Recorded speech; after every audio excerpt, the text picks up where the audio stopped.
Bom dia, irmãos. Vamos começar nosso estudo fazendo uma oração. Curve sua cabeça. Senhor Deus, nós te agradecemos, Senhor, por esta manhã bela que o Senhor criaste para nós, Senhor. Te agradecemos pela nossa vida, Senhor, pelo ar que respiramos, pelos bens, Senhor, que Tu tens feitos a nós, Senhor, todos os dias das nossas vidas. Nós pedimos que nessa manhã Tu abra os nossos ouvidos, Senhor, os nossos olhos para entendermos e ouvirmos a Tua santa palavra, Senhor, e nos conformarmos mais a ela. Abençoe aqueles irmãos que estão para chegar, Senhor, e que mais tarde, Senhor, na congregação, todos nós possamos louvar a Ti, Senhor, em espírito e em verdade, Senhor, como Tu mereces ser adorado. Esse é o nosso pedido, no nome santo do Senhor Jesus. Amém. Irmãos, hoje nós vamos dar continuidade ao tema do dinheiro, que nós já temos falado durante algumas semanas. E dentro desse tema, na semana passada, o Henrique começou a falar sobre o dízimo, mas como não deu tempo de ele terminar, ele passou para mim essa tarefa de dar prosseguimento à questão do dízimo. Então hoje nós vamos falar sobre o dízimo, que o Henrique começou na semana passada. Vamos fazer uma breve recapitulação e depois a gente vai desenvolvendo um pouco o tema. O termo dízimo significa literalmente a 10ª parte e se refere à prática existente no mundo antigo de dar 1/10 dos rendimentos para fins religiosos, políticos e até mesmo sociais, na maioria das vezes. Como nós aprendemos na semana passada com o Henrique, diferentemente do que muitos pensam, diferentemente do que muitos imaginam, o dízimo não é uma instituição religiosa criada pela lei mosaica. Na realidade, ele já existia como uma prática difundida entre os povos antigos, sobretudo na região da Mesopotâmia, que é possivelmente ali onde ele surgiu. Se os irmãos abrirem em Gênesis 14, 20, por exemplo, vocês verão que Abraão dá o dízimo dos espólios de guerra a Melquisedeque, que era o rei de Salém, quando nem sequer existia nação de Israel e nem lei mosaica. Então esse relato de Abraão dando o dízimo a Melquisedeque, ele nos mostra que o dízimo é uma instituição anterior à nação de Israel e anterior até mesmo à lei de Moisés. Entre o povo judeu, o princípio básico, o fundamento para o dízimo era o reconhecimento de que Deus era o criador de todas as coisas e, portanto, ele tinha autoridade sobre tudo, inclusive sobre o patrimônio, sobre os bens dos homens, das quais eles eram apenas administradores. Então, o homem, ele é apenas um administrador, um mordomo daquilo que Deus concedeu a ele, e ele devolve para a obra de Deus, para o templo, para os levitas, 1/10 dos seus rendimentos, como forma de glorificar a Deus e também como um dever religioso. Além de ser um dever religioso, o dízimo também era uma espécie de assistência social no contexto da nação de Israel, na medida em que ele servia para dar sustento aos pobres da nação, como, por exemplo, os órfãos, as viúvas, os estrangeiros. E isso fica mais claro, esse aspecto social do dízimo fica mais claro quando nós percebemos que no Antigo Testamento existiam vários tipos de dízimo. Existe um certo consenso entre os estudiosos cristãos e judeus de que havia vários tipos de dízimo no Antigo Testamento. A divergência, no entanto, repousa em saber quantos eram esses dízimos, de modo que alguns falam que existiam 3 tipos de dízimo, outros falam que existiam 4, e até mesmo aqueles que falam que existem 5. Nós vamos partir da visão do estudo que o Henrique fez na semana passada, que postula a existência de 4 tipos de dízimo. E como na semana passada ele começou a falar sobre esses tipos de dízimo no final da aula, e ficou um pouco corrido, por causa do horário até, nós vamos continuar falando sobre esses tipos de dízimo. E por isso, eu fiz um gráfico, e eu vou reproduzir esse gráfico aqui no telão, mas também vou enviar nos grupos da igreja, caso os irmãos queiram acompanhar. Talvez seja melhor para alguns.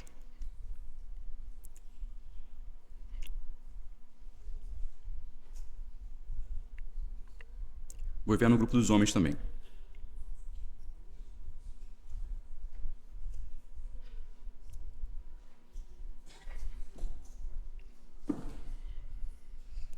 Então, a primeira coisa que a gente precisa saber para compreender esses tipos de dízimo é que eles eram dados em um contexto de um ciclo de 7 anos. Era o ciclo agrário de Israel e dentro desse ciclo, dentro desse lapso temporal de 7 anos, os dízimos eram dados a depender da finalidade, diferentes dízimos eram dados a depender da finalidade, a depender de quem dava e a depender de quem recebia. Então, vocês veem aí um ciclo de 7 anos e aí pelo menos 3 tipos de dízimo relacionados a colheitas eram dados a depender da finalidade. E aí nós chegamos à imagem que eu mandei no grupo, que é essa imagem aqui detalhando os tipos de dízimo.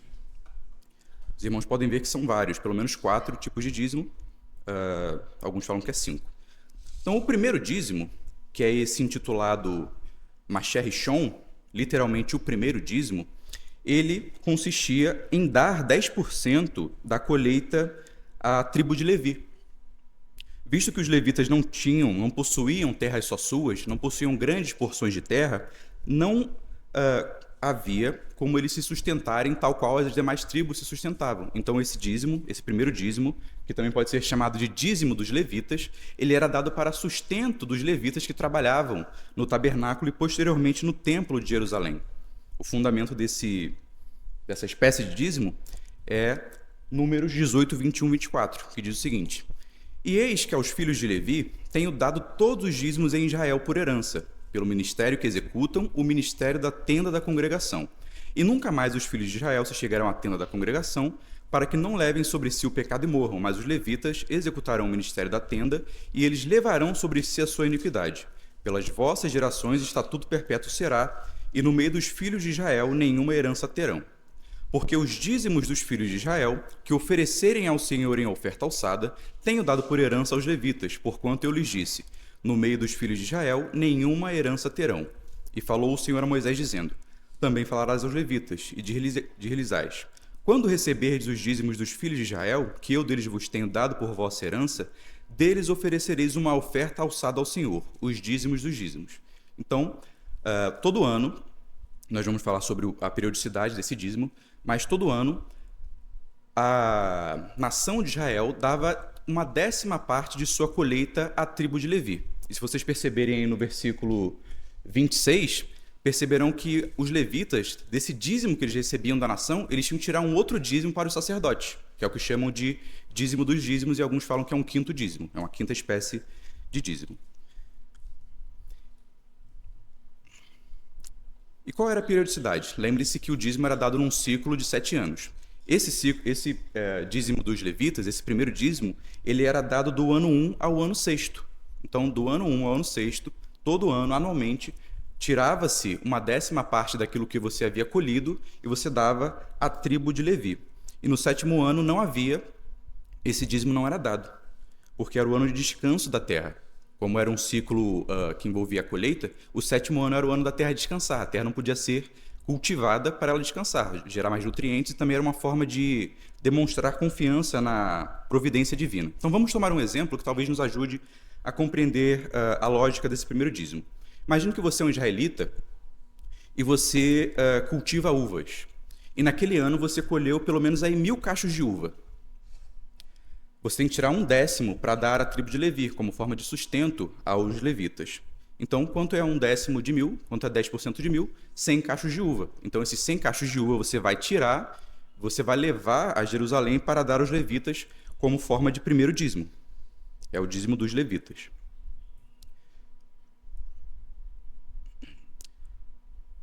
O segundo dízimo é o Masher Sheni, que significa justamente isso, o segundo dízimo.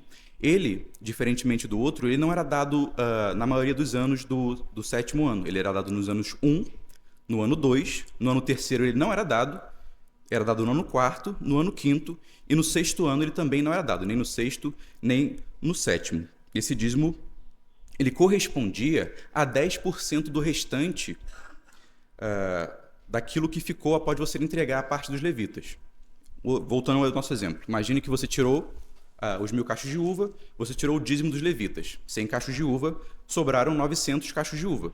Agora, no mesmo ano que você dava o primeiro dízimo, você tirava uma 10ª parte do que restou. Quanto é 10% de 900? 90 cachos. Então, esses 90 cachos que você tirou do que restou, você não ofertava aos levitas. Você levava para Jerusalém com sua família para consumir na cidade de Jerusalém como uma forma de culto ao Senhor. Dentro das muralhas de Jerusalém, pelo menos é isso que os rabinos dizem, não necessariamente no templo, mas dentro dos limites das muralhas de Jerusalém. Então era um dízimo, esse segundo dízimo, ele era uma forma de você cultuar ao Senhor, era o restante daquilo que sobrou, você levava em Jerusalém e comia, se alegrava perante o Senhor. Engraçado que a gente fala que crente come muito, mas já no antigo Israel o culto sempre envolvia comida, né? Eles levavam para Jerusalém e comiam na presença do Senhor.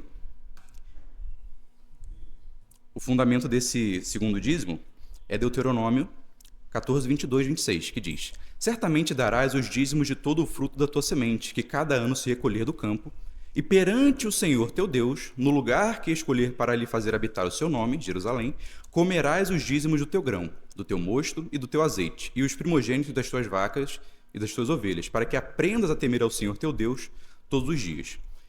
E aí ele dá uma regra excepcional, que é a seguinte: e quando o caminho te for tão comprido que os não possa levar, os animais, a colheita, e também a colheita, por estar longe de ti o lugar que escolher o Senhor teu Deus para lhe pôr o seu nome, quando o Senhor teu Deus te tiver abençoado, então vende-os e ata o dinheiro na tua mão e vai ao lugar que escolher o Senhor teu Deus, e aquele dinheiro darás por tudo o que deseja a tua alma, por vacas e por ovelhas, e por vinho e por bebida forte, e por tudo que te pedir a tua alma.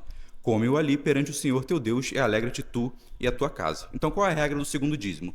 Você tirava a 10ª parte do restante, daquele primeiro dízimo, e caso você morasse muito longe de Jerusalém e ficasse inviável levar esses dízimos até a cidade santa, você podia vender na sua cidade de origem, e com aquele dinheiro você podia comprar animais de Jerusalém, você podia comprar vinho, e você poderia utilizar isso como uma forma de culto, para comer. Era só uma regra excepcional que tem o propósito de facilitar esse culto perante o Senhor. Então, o segundo dízimo ele é dado nos anos 1, 2, 4 e 5. Mas aí você pode estar se perguntando, por que esse dízimo ele é dado no ano 1, no ano 2, no ano 3º ele não é dado, ele é dado no ano 4º, no ano 5º, e no ano 6º ele não é dado? Porque nos anos 3º e 6º, ele é substituído pelo outro dízimo que nós vamos falar agora, que é o dízimo do pobre, o Masherani. É dado no ano 3 e no ano 6. Ele substitui o segundo dízimo no ano 3º e no ano 6º. Em vez de ser consumido em Jerusalém, essa 10ª parte que restava daquilo que você deu aos levitas era integralmente distribuída aos necessitados, aos pobres, aos órfãos, aos viúvas, aos levitas da cidade. Lembrem-se que eu disse no começo que os dízimos eles serviam tanto a uma função religiosa quanto a uma função social. Eles têm um propósito de ser uma forma de assistência social. Então, nos anos 3º e 6º, segue a mesma lógica. O primeiro dízimo você deu, sobraram 900 cachos de uva, e daquele restante que sobrou, você vai dar um outro dízimo, ou seja, 90 cachos de uva, só que agora vai ser direcionado aos pobres, aos necessitados da cidade, da nação de Israel. O fundamento é Deuteronômio 14, 28 e 29. Ao fim de 3 anos, tirarás todos os dízimos da tua colheita no mesmo ano, e os recolherás dentro das tuas portas. Então virá o levita, pois nem parte nem herança tem contigo, e o estrangeiro, e o órfão e a viúva, que estão dentro das tuas portas, e comerão, e fartar-se-ão, para que o Senhor teu Deus te abençoe em toda a obra que as tuas mãos fizerem. Alguém quer falar alguma coisa? Só fazer aí que há uma controvérsia com relação a essa questão, porque, para mim, já afirmei, é um dízimo só e tem várias finalidades, dependendo do ano. Uhum. Mas não tem, você falando assim, 10% dos cachos, depois dos que sobram, dá mais de 10%. Eu não consigo ver assim. E não consigo ver também anual, porque o livro de Números só fala que os dízimos são dos levitas, mas digamos assim, a legislação complementar está no livro de Deuteronômio. O que é dos levitas? É o dízimo do 3º ano. Não é todo ano que se dá o dízimo. Uhum. E Deuteronômio 14 não fala que é só para os pobres, fala também que é para o levita. Sim. Está incluído para os pobres. Então, é para o levita e para os pobres. Não é um dízimo para o levita e depois outro para os pobres. Uhum. Todos esses textos eles estão se referindo ao mesmo dízimo e mostrando como que ele vai ser destinado. Eu acho que é uma simplificação daquilo que está sendo, de certa forma, aí, uma legislação extremamente complexa. Né? Uhum. Eu vou falar sobre isso. Mas, como eu falei para o senhor, talvez a gente possa falar de uma relação entre gênero e espécie. Existe o gênero dízimo e, a depender da finalidade, modalidades distintas, mas é tudo dízimo. Talvez a gente possa fazer essa afirmação.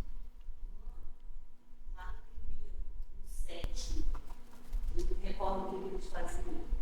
Qual? No 7º ano, no primeiro dízimo. Era o ano de descanso da terra. E eles fazem o quê? Eles davam. Esse aqui eles não colhiam da terra, e, portanto eles ficavam desobrigados de dar o dízimo. E isso que nascia espontaneamente da terra era para os pobres comerem. No sétimo ano, independente de como você interpreta o dízimo, né, seja na integralidade de lei ou há de diversos dízimos, no sétimo ano, isso é um consenso que os bens se tornavam públicos em Israel. Então você não era possuidor, ainda que nascesse na sua terra. Então você não pode dar o dízimo daquilo que não é seu. É um bem público, todos podem ter acesso. Né? Nosso quarto dízimo aqui é o Masher Behemá, que é o dízimo dos animais. Essas palavras hebraicas significam literalmente isso aí que está entre parênteses, o dízimo dos animais. E diferentemente dos outros 3 dízimos que nós vimos, esse dízimo ele era dado todos os anos, pois ele não está incluído naquele ciclo de 7 anos que eu mencionei.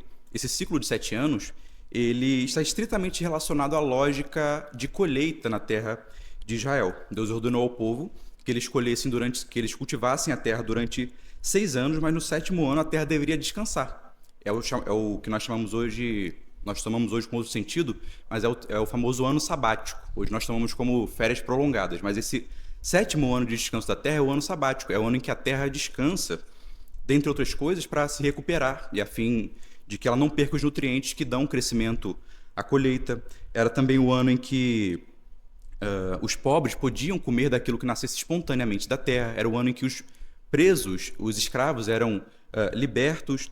Basicamente era um ano de liberdade e reflexão acerca da justiça de Deus, esse ano sabático. Era o ano de descanso da terra. Então, visto que os animais não dependem de nutrientes da terra para nascerem, obviamente, esse dízimo dos animais ele era dado todos os anos. Todos os anos você tirava o 10º animal que nascia do seu rebanho. Basicamente funcionava assim. Cada criador juntava, naquele ano, todos os animais que haviam nascido. E ele colocava esses animais num curral com uma saída bem estreita, e todos os animais iam saindo. O 10º animal que saísse, ele marcava com uma tinta vermelha, e esse animal se tornava sagrado, ele se tornava o dízimo que ele levaria para Jerusalém. Posteriormente ele levava para o templo, esse animal era sacrificado, o seu sangue era aspergido no altar, e a sua carne era queimada, a sua gordura era queimada no altar, e o que restasse era do proprietário, não ficava nada com o levita nesse caso. É o dízimo dos animais. O 10º animal nascido, ele se tornava sagrado ao Senhor e se tornava uma oferta no Templo de Jerusalém. Então esse basicamente é o nosso gráfico que explica mais ou menos como se dá essa dinâmica. Ficou alguma dúvida? Alguém quer falar alguma coisa? Só mais uma vez, por exemplo, esse dízimo dos animais que seria o 4º dízimo, já está incluído aí no 1º e no 2º. Tá? Porque quando você vê no caso aqui seria o 2º dízimo, né? Você, Deuteronômio 14, está dizendo aqui que você vai dar o dízimo da semente e também dos animais, das suas vacas, das suas ovelhas, etc. E tal. Então já está incluído aqui, né, no 2º dízimo também. Mas o segundo aqui... dízimo à parte. Mas o segundo ele tem o propósito de ser consumido em Jerusalém. Aqui nesse dos animais ele tem o propósito de ser consagrado para sacrifício no altar. Sim, mas repara que o texto ele está falando que você vai consumir em Jerusalém, mas você não podia, essas partes eram vedadas, você não podia consumir, por exemplo, a gordura do animal, ninguém podia. Então está já é claro que essa parte já era para ser consagrada a Deus. Entendeu? Então, o fato de você comer aqui em Jerusalém, você não está comendo ele todo. Existem partes que são consagradas, eles são destinados somente ao sacerdote e para serem queimados. Né? Mas uma pergunta nessa missão, como disse, uma instituição integrada, digamos assim, como funcionaria na prática o sistema de livre? De 3 em 3 anos. Não, mas como é que eles comem 3 em 3 anos? Eles vão consumir aquilo ali dentro das portas? Não, mas não é para consumir aquilo, porque a quantidade é grande. Entendeu? Então, por exemplo, você tem no templo havia aquelas casas do tesouro, né? Então eram como se fossem silos. E a gente vê, por exemplo, em Gênesis, quando José interpreta o sonho de Faraó, aquilo não era perecível, os grãos não são perecíveis. Então você pode acumular, no caso lá do Egito, durou 7 anos, né? Os 7 anos de escassez, eles, nos 7 anos de prosperidade, eles conseguiram reservar uma quantidade tal que proveu para 7 anos. Então, esse dízimo do terceiro ano, ele também era suficiente para ser consumido durante 2 anos, digamos assim. Né? Assim, aqui me parece que esse segundo dízimo e esse dízimo do pobre, ele tem toda a questão ritual, né? O ritual que envolve ele. Como a gente disse, né? Independente das visões, isso não vai ter um desdobramento diferente nas nossas visões. Né? Mas me parece que esse ritual que acontece no segundo dízimo e no dízimo do pobre, inclusive a nossa tradução talvez dificulte mais, mas dá para entender o texto do Deuteronômio 14, que mostra que é das tuas portas para dentro. Então, parece que é um consumo, e no ano 1, 2, 4 e 5 há um consumo em Jerusalém, praticamente para ser consumido. Então não tem uma guarda, um estoque. Essa ideia. Então, os detalhes, né? Vamos supor que você pegue o dízimo de um ano e você leva para Jerusalém para consumir. E eu penso que é impossível você consumir tudo que você ganhou em um ano em uma única refeição. Né? É absolutamente impossível. Então você ali vai ter uma sobra, e ele diz também, você não esqueça do levita. Então, mesmo ali, eu acho que o instinto de generosidade, né, faz com que você doe o excedente para isso também. E há uma outra série de, por exemplo, de impostos, digamos assim, taxas, que eram também destinados à tribo de Levi. Por exemplo, o primogênito, fora do dízimo, o primogênito era consagrado a Deus. Então, você tinha que resgatar o primogênito dos animais, né? O seu primogênito, o primogênito também, o seu filho primogênito. Então, esse resgate era uma taxa, você pagava em dinheiro, né? E isso ia para a tribo de Levi também. Então, eles tinham, além dessa questão do dízimo de 3 anos, eles tinham outras formas de sustento. Assim, só para o Luan seguir, mas assim, para quem acha que é muito, né? Porque a vida está difícil, pesado. Poxa, mas quanta coisa para dar, é porque a gente não citou tudo. Mas, por exemplo, antes desse primeiro dízimo, que é um consenso que existe o dízimo, obviamente, antes desse dízimo havia a oferta das primícias. Então, assim, esse dízimo, na verdade, já é retirado de um 100%, no qual coisas já foram retiradas. Né? Você já tirava uma oferta de primícias, e aí depois o que sobrava você tirava o dízimo. Então, assim, de fato, era um sistema de oferta mais complexo. Agora, uma questão aqui que basicamente a gente não pode perder de vista é que tudo isso que nós estamos estudando, quer seja esse sistema mais complexo, né? Ou quer seja esse sistema menos complexo, que eu creio que seja, a questão aí é que isso deve ser tratado, no meu entendimento, como um imposto estatal. Era para o Estado e não para a igreja. O dízimo não é para o sustento da igreja. Eu vou falar sobre isso. Seria um imposto estatal, basicamente um imposto social. Uhum. Você fala em termos de teocracia. Você fala em termos de teocracia. Eu falo em termos de teocracia, de ter autonomia. Autonomia. Se a gente tiver a visão de que a lei de Deus não é simplesmente para o indivíduo, mas é também para o Estado, Deus tem uma palavra para dar para a forma como nós nos governamos, né, como nação, e eu creio que sim. Então a gente tem que procurar inspiração na lei de Deus, não que a gente vá fazer esses literis, o que está escrito lá, né, mas como eu disse lá acho que na aula passada, né, os deputados lá da Suécia se inspiraram na lei da Respiga para criar uma lei, né, que durou enquanto havia muita pobreza na Suécia, que a pessoa pobre podia entrar na fazenda e colher uma fruta e comer lá dentro, não podia tirar nada.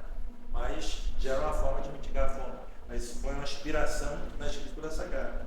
Então a gente tem que tirar quais são os princípios que a gente pode tirar dali, né, e aplicar na nossa legislação. Por exemplo, mudando um pouquinho de assunto, muitos estudiosos economistas veem que não existe pena de prisão no Antigo Testamento. Não havia nenhuma condenação a 10 anos de cadeia, 5 anos de cadeia. A pessoa ficava presa simplesmente até esperar a sentença, o veredito. O veredito podia ser a morte. Mas no caso de ladrão, ele tinha que pagar 4 vezes mais do que roubou. Né? como é que a gente poderia instituir isso? A pessoa tinha que cada vez fazendo um serviço para o Estado, não construir rua, vamos tapar buraco, essas coisas todas. Antigamente tinha até aqueles filmes faroeste, com a bola de ferro, trabalhando. Cadê os direitos humanos da lei de Deus? Então, assim, a gente tem que procurar também tirar daqui, da questão do dízimo, a inspiração para ver como que o Estado deveria tratar dessas questões. E aí uma outra questão também é que, se a gente somar tudo, ali eu acho que alguns economistas, não me lembro agora, daria o Estado, no máximo, poderia pegar, somando tudo isso, as primícias, o imposto do templo, o dízimo, etc. e tal, 10% do seu salário, no máximo. Para o financiamento de tudo que o Estado faz. Hoje é 40%. Hoje é 40%. Pode falar. Luan, o que cheira? 90% brasileiros, 99%, ao certo, mas acho que a maioria dá o dízimo e aqui não dá. Eu vou explicar. O propósito da nossa aula de hoje é explicar isso. Vou explicar isso. Eu acabei de falar também, o dízimo não é um sistema da igreja, o dízimo seria um imposto estatal. Tá, ok. Voltando aqui. Então, independentemente da visão que se adote sobre os dízimos, se eram 4, se eram 3, se eram 1, como pensa o Túlio, o fato é que esse era um sistema altamente complexo. Os irmãos perceberam que, como ele era um sistema altamente detalhado que só fazia sentido no contexto de Israel, a entrega dos dízimos demandava, por exemplo, dentre outras coisas, a existência de um templo de Jerusalém, a existência de um sistema sacrificial, a existência de levitas e sacerdotes, a existência de um calendário agrícola de 7 anos. Todas essas coisas já não existem mais. Nós não temos mais templo, nós não temos mais levitas e sacerdotes, nós não vivemos com base em um calendário de 7 anos. Como o Henrique falou na semana passada, nem os judeus modernos praticam o dízimo, justamente porque essas coisas não existem mais. Não existe mais templo, não existe mais levita. Eu achei até um estudo interessante de um judeu, num site chamado Shahad, falando sobre os dízimos. Ele diz o seguinte, eu reproduzi ali, os irmãos acompanhem. Na época do templo sagrado, os Kohanim, que eram os sacerdotes, e os Leviim, levitas, eram os representantes do povo de Israel, dedicando seu tempo para o serviço divino. Estes não receberam uma porção de terra para cultivo, como as outras tribos, pois moravam na região do templo, em Jerusalém, ou em cidades designadas para eles. Estas tribos, que tanto dedicavam-se em prol de Israel, eram sustentadas pelo povo. Como o Túlio falou, eles eram uma espécie de servidores públicos que eram mantidos pelos recursos públicos. Uma vez que não há mais pessoas da tribo de Levi trabalhando no templo sagrado, todo judeu tem a obrigação de dar 1/10 de seu lucro para caridade. Percebam que ele não diz dízimo, percebam que ele não diz que é uma instituição sagrada, mas sim caridade, para ajuda aos necessitados. Isto, a caridade, inclui desde comida para pobres até bolsas de estudos e projetos e a qualquer indivíduo ou instituição beneficente de nossa escolha. Então percebam que o judeu moderno, ele não dá o dízimo como uma instituição religiosa que era no Antigo Testamento, porque não existe mais templo para ele levar a 10ª da sua colheita, dos seus animais, etc. Ele dá hoje uma 10ª para caridade, com o propósito de ajudar os desamparados, mas não há nem entre eles uma continuidade dessa prática do dízimo como havia no Antigo Israel.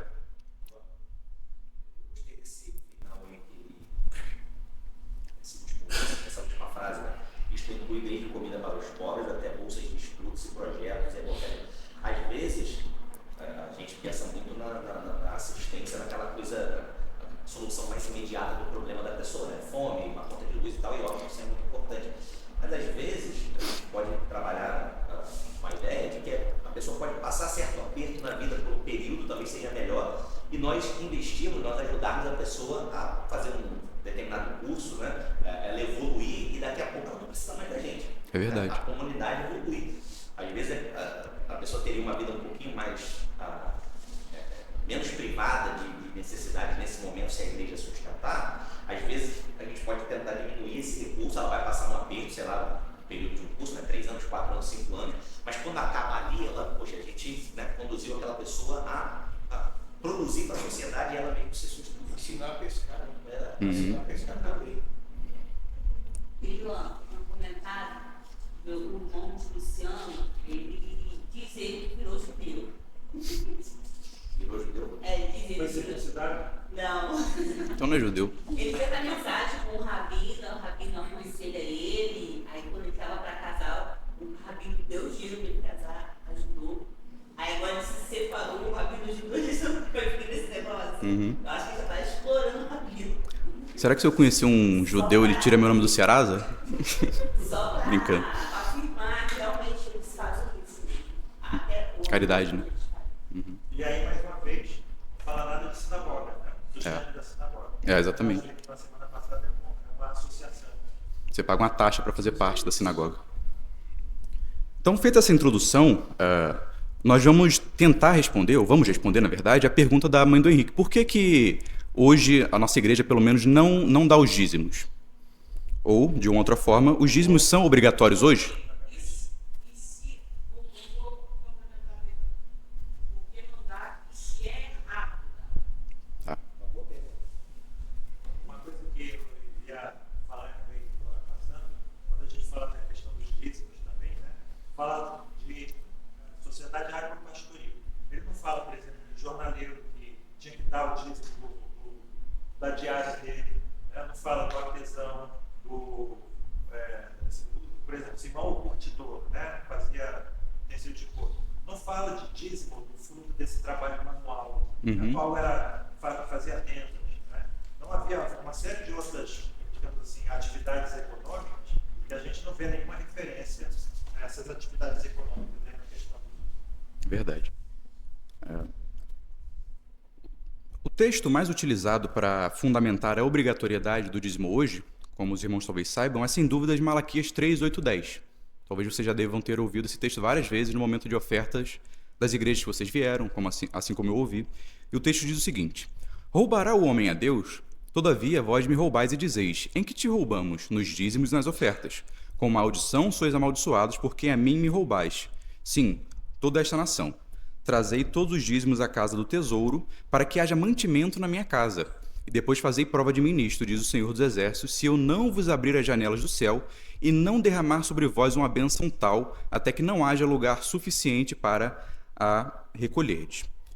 Eu já vi alguns pastores afirmando que se a pessoa estava numa situação ruim na vida, se ela estava passando por aperto, por algum tipo de prova ou doença, era porque ela não era uma dizimista fiel. Ela não dava mensalmente o seu dízimo. Por outro lado, também já vi pastores dizendo que se você está sendo bem abençoado, se você está conseguindo você consegue um bom emprego, você consegue uma casa nova, você consegue um carro novo, é porque você é um dizimista fiel. Percebam que eles fazem uma relação de bênção ou maldição na entrega do dízimo.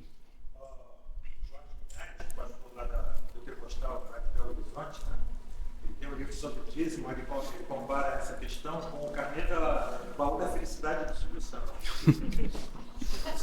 Literalmente, ele diz assim: o Silvio Santos, se você for, o Silvio Santos ligar para você e você tem o carnê do baú, você tem que estar rigorosamente em dia com as mensalidades do carnê, senão você não ganha o prêmio. Aí ele fala que você também tem que estar rigorosamente em dia com seus dízimos, porque se não estiver, você abre a porta para o migrador, para o portador, para o outro lado, não sei qual, outro tipo de gafanhoto, né? E você vai botar o seu dinheiro no saco perfurado, vai ser amaldiçoado. Não, ele tá até leve na ameaça. O R.R. Soares fala que você vai pro inferno mesmo se não der. É pior. Então, para a gente compreender essa passagem de Malaquias 3, 8, 10, alguns aspectos são importantes de mencionar. O primeiro são os destinatários. Para quem Malaquias está escrevendo, a quem Deus está falando? A nação de Israel, que naquele contexto estava debaixo da antiga aliança. Eles são os destinatários dessa exortação do Senhor. Alguns comentaristas mostram que, na verdade, o destinatário não era a nação de Israel. Aí é a tribo de Levi. Porque a nação de Israel não tinha que levar os dízimos à casa do tesouro. Quem tinha que fazer isso era a tribo de Levi. Faz sentido. Porque eles não consumiam, eles guardavam. Não, mas ali tem uma ameaça que a gente está no texto para a nação. Vós me roubais a minha, vós a nação toda. Isso. A nação roubava. Mas, basicamente, aqui, a gente vai ver que o livro de Malaquias, de modo geral, ele é dirigido aos sacerdotes e à tribo de Levi, mas, basicamente, ali, quando ele fala trazer os dízimos à casa do tesouro... Esse ponto, porque Malaquias 1, se eu não me engano, começa peso da sentença do Senhor contra Israel, contra a nação de Israel. Mas depois não Sim. Capítulo 3. Então, basicamente, é o que o Túlio falou. Nesse texto, a casa do tesouro se refere justamente àquele depósito onde eram guardados os dízimos dos levitas. Como ele falou, alguns comentários sustentam que eram os próprios levitas que não estavam recebendo dízimo, mas não estavam guardando no local que era para ser guardado. Outros falam que era a nação. De qualquer modo, havia uma negligência nessa entrega. Pode falar. Essa ordem que não haja lugar suficiente para recolher, ou seja, havia lugar para recolher. Né? Para guardar, estocar. Então, antigamente, isso era uma lei, né? Estava na lei. E ela envolvia bênção e maldição. Eu vou falar sobre isso já. Se você não entregasse, você estava debaixo de maldição por causa da questão da aliança, da antiga aliança. E hoje não há. Não. A gente vai continuar, vai ficar bem claro, talvez. Então, veja, era um dízimo que era utilizado para o sustento dos levitas e dos sacerdotes e também para a manutenção do templo. O templo era o centro da nação de Israel, que era uma nação naquele momento teocrática. Então, a negligência com a guarda ou a entrega dos dízimos aos levitas colocava em risco a própria estabilidade da nação. Os levitas e os sacerdotes eram os representantes de Deus entre a nação. Então, negligenciar o sustento do templo, que era a casa de Deus, e também dos sacerdotes, dos levitas, era, em última instância, colocar a nação em risco. Eles estavam roubando a Deus, em última instância, e Deus os ameaça nesse contexto. Então vejam, aqui nós já temos um primeiro argumento em favor da descontinuidade, da não obrigatoriedade dos dízimos hoje. Se não existem mais levitas, não há por que entregar mais dízimos, porque os dízimos eram entregues aos levitas para sustento deles, dos sacerdotes e do templo. Como eles pereceram, como não existe mais a linhagem levita, tampouco o templo para ser administrado, não faz sentido haver a entrega de dízimo hoje. Esse é um primeiro ponto. Outro aspecto importante é o fato de nós estarmos hoje debaixo de uma nova aliança. As bênçãos, só para recapitular uma questão aqui, na antiga aliança, antes de Cristo, antes da sua morte e ressurreição, na antiga aliança havia uma relação de bênção e maldição. Se os irmãos abrirem Levítico 26 e Deuteronômio 28, vocês vão ver que Deus fala assim: se vocês, a nação, me obedecerem, vocês serão muito abençoados. As suas colheitas produzirão muito, seus animais darão muitas crias, haverá chuvas para regar a terra, haverá paz também na nação, vocês vencerão todas as guerras nas quais vocês lutarem. Essas bênçãos eram associadas à obediência à lei de Deus. Por outro lado, Deus também estabelece maldições e ameaças à nação caso eles desobedecessem. Se a nação não obedecesse a Deus, se a nação não andasse nos estatutos divinos, então eles seriam amaldiçoados. A terra não produziria, os animais não dariam cria, não haveria chuva. Inclusive, agora vou puxar uma sardinha para o pós-milenismo agora, tudo. Inclusive, uma das ameaças que Deus dá nesse contexto de maldições é a destruição do templo. O templo de Jerusalém ele foi destruído porque Israel foi uma nação desobediente. Então vejam, há uma relação entre bênção e maldição. É por isso que aqui em Deuteronômio Deus fala que se eles não se consertassem, se eles não se arrependessem, eles seriam amaldiçoados. São maldições no contexto da antiga aliança, que envolve a relação bênção e maldição. Na nova aliança, no entanto, essa relação bênção-maldição, essa relação de retribuição, já não existe, pois conforme nos diz o apóstolo Paulo em Gálatas 3,13, Cristo nos resgatou da maldição da lei, fazendo-se maldição por nós. Então hoje, no contexto da nova aliança, não existe essa relação bênção e maldição que existia na antiga aliança, a qual Israel estava debaixo. Só tentar explicar uma coisa. Então, toda a lei caiu? Não. Os aspectos cerimoniais que envolviam o templo, o sistema sacrificial, sim. Os aspectos morais, os 10 mandamentos e outros princípios que nós temos, eles ainda permanecem para nós hoje. A gente tem que distinguir também que tem a lei civil, tem a lei cerimonial, a lei civil. A lei civil. O dízimo está enquadrado na lei civil. Então, assim, a gente pode dizer assim, caiu, mas há um princípio que subjaz. Foi Deus que instituiu. Então há um princípio. Então entra a minha pergunta. É errado? Dar uma 10ª parte? É errado quem a pessoa dá? Não. Eu vou explicar, mas não. Você pode dar 10%, 20%, 50%, desde que você siga os critérios que Paulo coloca nas suas cartas aos Coríntios. A gente vai ver mais à frente. Oi? Isso, exatamente. A gente vai falar. Porque, assim, um dos princípios é que aquele meio que diretriz, que não é descritivo, segundo o Coríntios, você está afirmando uma contra, assim como os 10 mandamentos, o oposto é proibido. Não necessariamente é uma maldição em si, mas ele até fala, sei lá, quem dá pouco, também você fala pouco, né? Que é requerido da gente. Deixa eu só, talvez, assim, uma vez, uma pessoa veio me pedir para batizar o filho recém-nascido, não era dentro da igreja. E comecei a condenar com ela, e na conversa eu percebi que ela queria que eu batizasse com aquela mentalidade de que o batismo seria uma espécie de seguro de vida espiritual para o garoto, para ele estar blindado contra esses poderes maléficos, etc. E tal, né? Então, assim, a gente pode perguntar, batizar uma criança errada? Não. Mas você pode querer batizar por um motivo errado. Então, dar 10% errado? Não. Mas você pode dar por um motivo errado.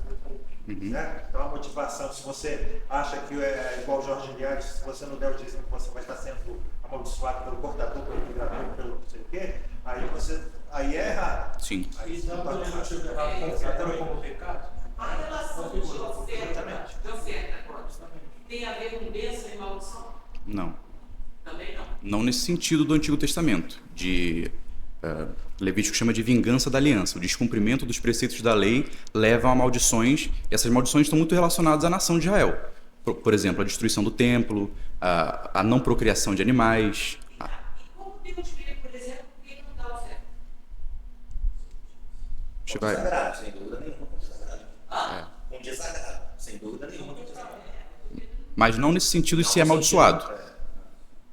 Não. Assim, tudo explicou, dar o dízimo, ou melhor, dar 10%, né, com uma motivação errada, ou ofertar uma motivação errada, é pecado, né? Não deveria ser feito. Agora, mesmo com a motivação certa, se você se propõe a tirar 10% dos seus rendimentos para dar na igreja, você tem que saber que você não está cumprindo o dízimo da lei. Porque toda aquela complexidade, na verdade, quando eu trouxe aquela ideia, que para mim parece mais plausível, não parece, mas independente disso, quando eu trouxe ali era para mostrar justamente a complexidade, ou seja, você não vai conseguir cumprir aqueles requisitos da lei. Então, mesmo se for com a motivação certa, se você resolve tirar 10%, 5% ou 15%, saiba que você não está cumprindo a lei. Porque é impossível. A lei exigia tudo aquilo ali que o Luan mostrou, entendeu? Cumprir a lei exigia aquilo ali, ir até o lugar que o Senhor escolheu. E outra coisa, o dízimo era de grão, de ovelha, de vaca. A gente ninguém aqui é agricultor, né? Que seja. Mas ainda que a gente fizesse a analogia, né? Ainda assim, os requisitos não são cumpridos. Você não vai estar dando o dízimo da lei do Antigo Testamento. Ou então pode convidar a gente para fazer um churrasco aqui na igreja.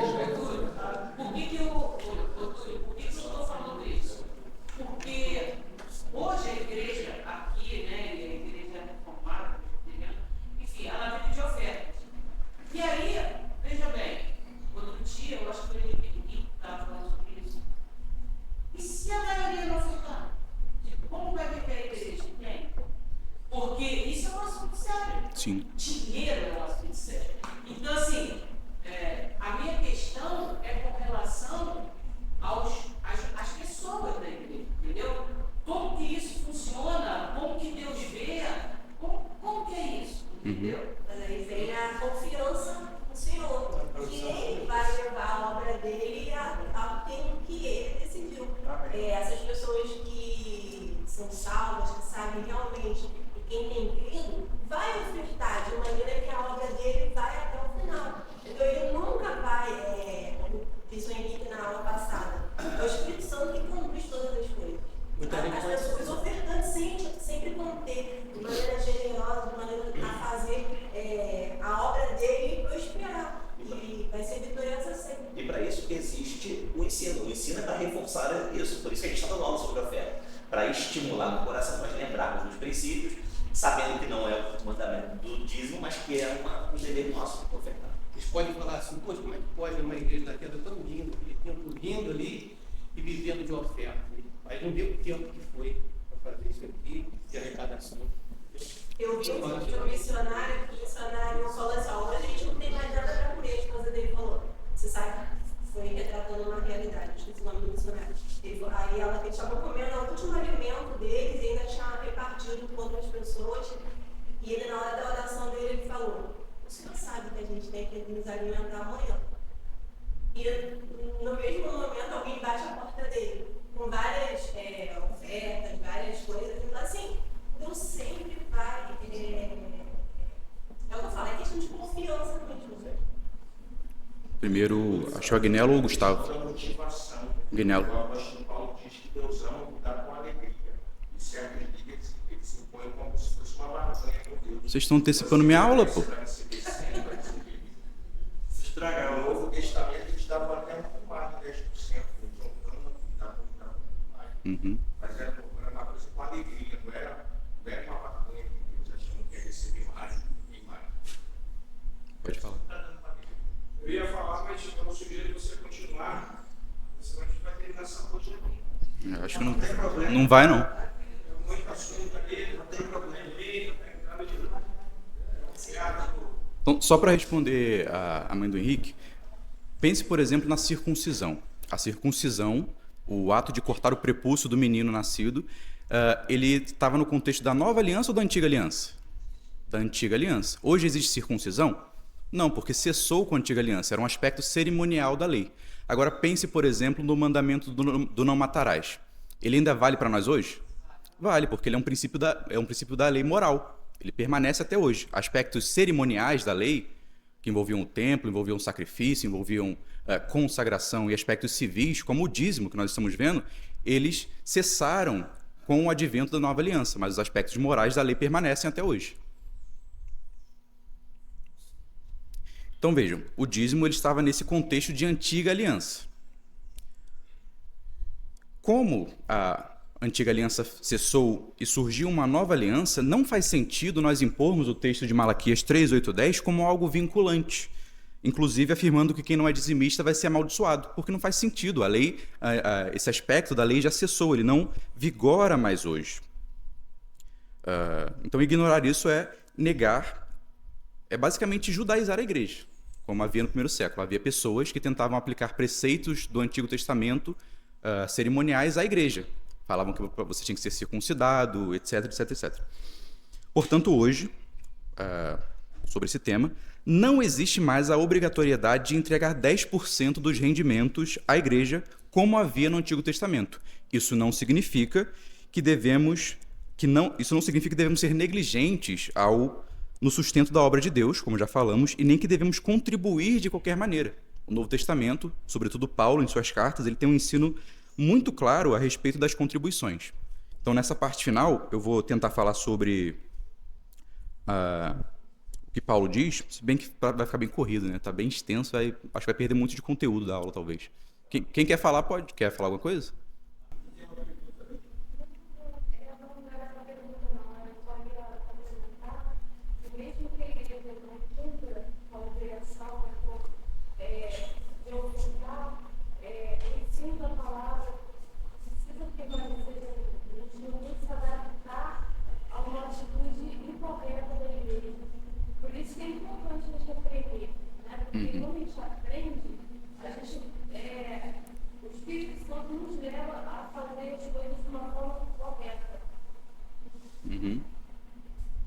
Mais alguém quer falar? Então, acho que dá para continuar, talvez. Então, qual é o ensino do Novo Testamento acerca das contribuições na igreja? Primeira coisa, e nessa parte eu usei o artigo do Túlio para fazer essa aula, primeira coisa é que quando nós lemos o Novo Testamento, não há um parâmetro mínimo de 10% estipulado para as contribuições na igreja. Não existe mais essa obrigatoriedade de dar 10%. O apóstolo Paulo, que é talvez o nosso principal doutrinador da igreja que fala sobre o tema das contribuições, ele diz algo muito interessante em 1 Coríntios 16:1. Vejam o que ele diz. Ora, quanto à coleta que se faz para os santos, fazei vós também o mesmo que ordenei às igrejas da Galácia. No primeiro dia da semana, cada um de vós ponha de parte o que puder ajuntar, conforme a sua prosperidade, para que não se façam as coletas quando eu chegar. Nessa passagem de 1 Coríntios, nós nos deparamos com pelo menos 4 princípios acerca da contribuição. O Henrique, eu lembro que ele já falou sobre eles em aulas anteriores, mas é interessante nós rememorarmos cada um deles. Mas percebam que Paulo, em nenhum momento, ele fala de um valor fixo. Ele não fala assim, ó, cada um de vós contribua com 10% dos seus rendimentos. Cada um de vós dê um valor fixo. Ele diz o seguinte, no primeiro dia da semana, é um princípio que nós podemos chamar de princípio da regularidade, ou seja, a oferta na igreja, ela deve ser periódica, pois as necessidades dos irmãos e também do templo, dos missionários, ela é constante. Necessidades constantes demandam regularidade no ofertar. Então, é o princípio da regularidade. Cada dia, no primeiro dia da semana, que é o domingo, o dia do culto cristão, embora hoje nós não tenhamos mais essa lógica como a de Paulo, nós recebemos por mês normalmente, mas o princípio é o mesmo. Regularmente nós devemos contribuir na igreja para a manutenção da obra. Segunda coisa que Paulo diz aí é o seguinte, no primeiro dia da semana, cada um de vós, é um princípio que nós podemos chamar de princípio da pessoalidade. Cada irmão, cada crente da igreja, independentemente de ser rico ou ser pobre, deve contribuir com seus recursos de forma voluntária. Não é contribuir na igreja não é uma função somente dos mais ricos, dos mais abastados, mas sim de todos aqueles que fazem parte do corpo da igreja. Percebam que ele continua e diz o seguinte, no primeiro dia da semana, princípio da regularidade, cada um de vós, pessoalidade, ponha de parte o que puder ajuntar. É um princípio que nós podemos chamar de planejamento. Paulo enfatiza a necessidade de nós nos planejarmos para ofertarmos na igreja. Todo primeiro domingo, primeiro dia da semana, você tira uma parte dos seus rendimentos e dedica essa parte para ofertar na igreja. Não deve ser algo que você faz meramente por emoção. Hoje acho que eu vou ofertar. É algo que demanda disciplina. Por exemplo, assim que você receber seu salário, você já tira aquela parte que você vai ofertar na igreja. É o princípio do planejamento. E o quarto princípio que Paulo dá aqui é o princípio da proporcionalidade. Ele diz o seguinte, cada um de vós contribua conforme a sua prosperidade. Então não existe um valor fixo, existe o dever ou a voluntariedade de você contribuir conforme a sua prosperidade. Se você ganha mais, você vai contribuir com mais. Se você ganha menos, você vai contribuir com menos. E assim sucessivamente. Porém, quer você seja rico, muito abastado, quer você seja pobre, paupérrimo, um princípio que o apóstolo Paulo dá, e que o nosso irmão Gabriel já mencionou, é aquele que nós encontramos em 2 Coríntios 9, 7. Os princípios da voluntariedade e da alegria. Vamos ler? 2 Coríntios 9, 7. Paulo diz o seguinte, cada um contribua segundo propôs no seu coração.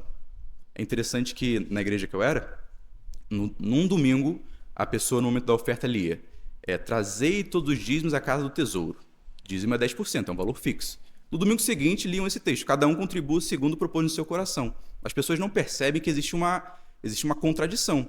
Ora, como é que eu vou dar um dízimo, dar uma 10ª parte, e Paulo diz para eu dar conforme o meu coração propôs? Existe uma contradição que muitas igrejas não percebem. Percebam que Paulo diz, cada um contribua segundo propôs no seu coração. Ele dá os princípios aqui. Não com tristeza ou por necessidade, porque Deus ama ao que dá com alegria. O que são tristeza, irmãos, e necessidade nesse texto? A palavra tristeza que Paulo utiliza aqui,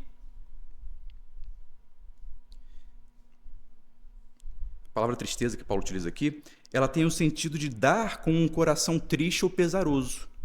Dar como quem se arrepende de estar dando, que dá reclamando ou com relutância interior. Você já teve Exatamente, você paga o imposto, mas você não queria, mas você paga obrigado. Você paga com pesar, esse dinheiro poderia usar esses 3 mil aqui para investir em alguma coisa, você dá com pesar, você dá com relutância. É isso que Paulo fala, tristeza é isso, é dar com essa relutância, com esse pesar. PTU. É tanto imposto. Então a gente poderia traduzir como essa primeira parte aqui, tristeza? A gente poderia traduzir assim, cada um contribua segundo propôs no seu coração, não de má vontade, não com relutância, não com pesar, mas sim com alegria. É isso que Paulo fala. Tristeza tem esse sentido. É relutância, má vontade. Já o termo necessidade, aqui, ele tem o sentido, ele se refere a dar por algum tipo de pressão externa, por algum tipo de obrigação. É dar como quem é forçado, e não como um ato voluntário livre. É o imposto. O imposto você paga porque é obrigatório, senão você vai cair na boca do leão da receita. E necessidade tem esse sentido, tanto é que a NVI, se não me engano, ela traduz como obrigação. Cada um contribua, a gente pode traduzir da seguinte forma. Ah, tá, só para voltar aqui. Necessidade é isso, obrigação. Forçado, por pressão. Paulo quer, melhor dizendo, que os irmãos da igreja de Corinto não contribuam por algum tipo de pressão, seja dele próprio, de Paulo, seja de outros irmãos. Eles querem que eles ofereçam os seus recursos com um coração grato, alegre e de forma espontânea, com a consciência de que, ao ofertarem para a causa do evangelho, eles são privilegiados e não obrigados. Aí a gente vê como Deus se agradou da oferta da dupla forma. Uhum. Então, esses são os princípios: alegria e voluntariedade. Hoje não existe a obrigatoriedade de ofertar, mas um crente alegre, um crente confiante, um crente que se regozija com o evangelho, ele vai contribuir. Então, esse argumento de que se o dízimo cessar, a igreja vai ficar desamparada, como o Túlio diz no artigo dele, não é um argumento bíblico. Não é porque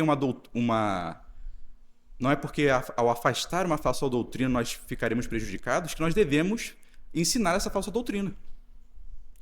Então, como é que a gente poderia ler esse texto parafraseado? Da seguinte maneira: cada um contribua segundo propôs no seu coração. Pode ser 5%, 10%, 20%, 30%, 40%.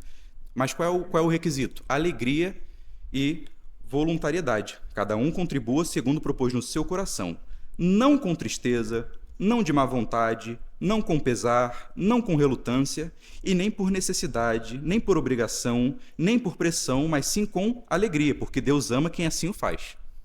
Então veja, não existe nenhum valor fixo de 10%, como existia no Antigo Testamento, e também não existe uma obrigatoriedade. As ofertas hoje são voluntárias, e você dá com alegria no seu coração.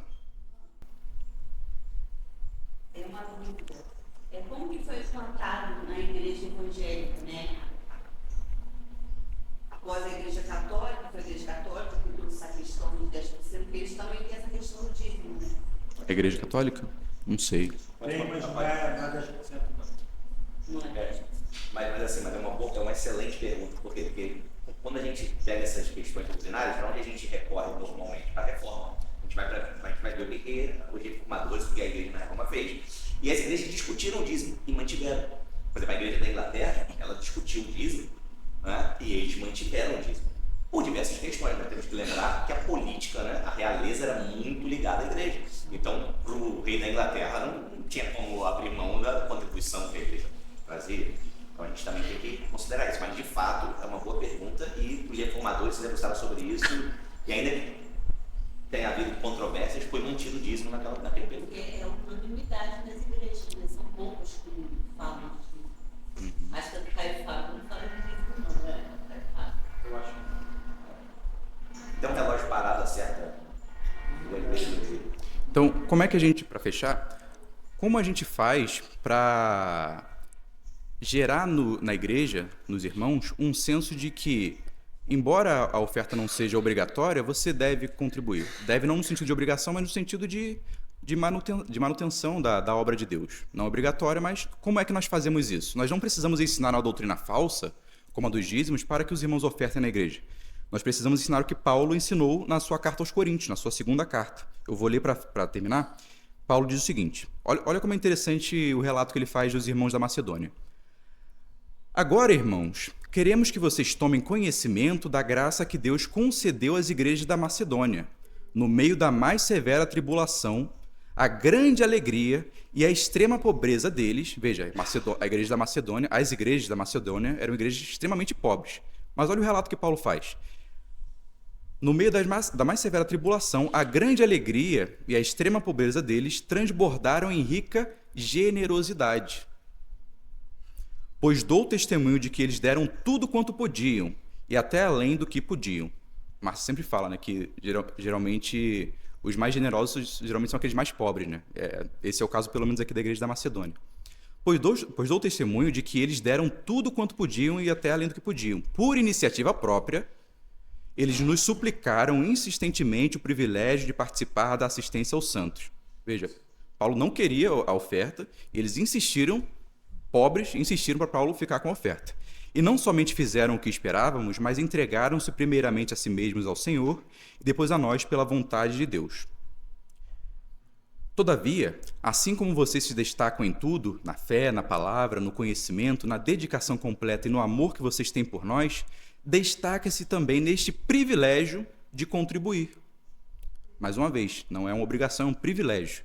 Não lhe estou dando uma ordem, mas quero verificar a sinceridade do amor de vocês, comparando-a com a dedicação dos outros. E Paulo agora ele vai dar o fundamento. Por que os irmãos da Macedônia e os crentes de modo geral devem ser generosos no contribuir? Ele dá o exemplo. Pois vocês conhecem a graça de nosso Senhor Jesus Cristo, que sendo rico, se fez pobre por amor de vocês, para que por meio da sua pobreza vocês se tornassem ricos. Então Paulo ensina aqui que um crente que conhece a obra de Cristo, a graça do Senhor Jesus e a importância e a beleza do Evangelho, ele contribui para o Evangelho sem pesar, com generosidade, de forma voluntária, com alegria, sem má vontade, sem relutância, porque Cristo se esvaziou de sua glória, ele era rico e se fez pobre por amor de nós. Então, qualquer recurso que nós venhamos a dar não deve ser dado com tristeza, mas com essa alegria. A gente pode até inverter a ordem aqui e dizer assim: porque vocês conhecem a graça do nosso Senhor Jesus, que sendo rico se fez pobre por amor de vocês, para que por meio de sua pobreza vocês se tornassem ricos, então participem, destaquem-se nesse privilégio de contribuir.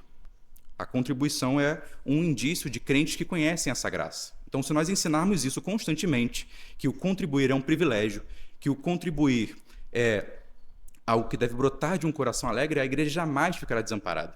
A igreja jamais ficará sem recursos para se manter. Amém? Vamos orar, irmãos. Fiquem de pé, por favor.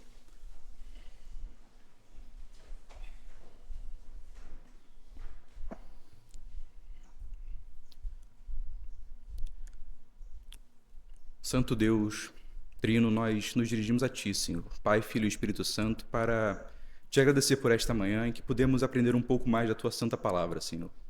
Tu, Senhor Jesus, que era rico e se fez pobre por amor de nós, infunda, Senhor, nos nossos corações uma graça para participarmos, Senhor, com todo o nosso ser, com toda a nossa vida, da causa do Teu Evangelho, do Teu Reino, contribuindo com os nossos recursos, com o nosso tempo, com a nossa energia, Senhor, para que o Teu Reino avance neste mundo e todo ele seja cheio da Tua glória, Senhor, de um povo santo que Te adora, Senhor, clamando Santo, Santo, Santo. Te pedimos que abençoe o culto, Senhor, que nós prestaremos a Ti, que o Senhor encha os nossos corações de alegria, nos ajude a louvar em espírito e em verdade, a contribuir, Senhor, também com um coração grato. Queremos, Senhor, como diz aquela famosa frase, deste-nos muitas coisas, Senhor, dá-nos mais umas, um coração grato. É isso que nós pedimos, no nome santo do Senhor Jesus. Amém. Amém.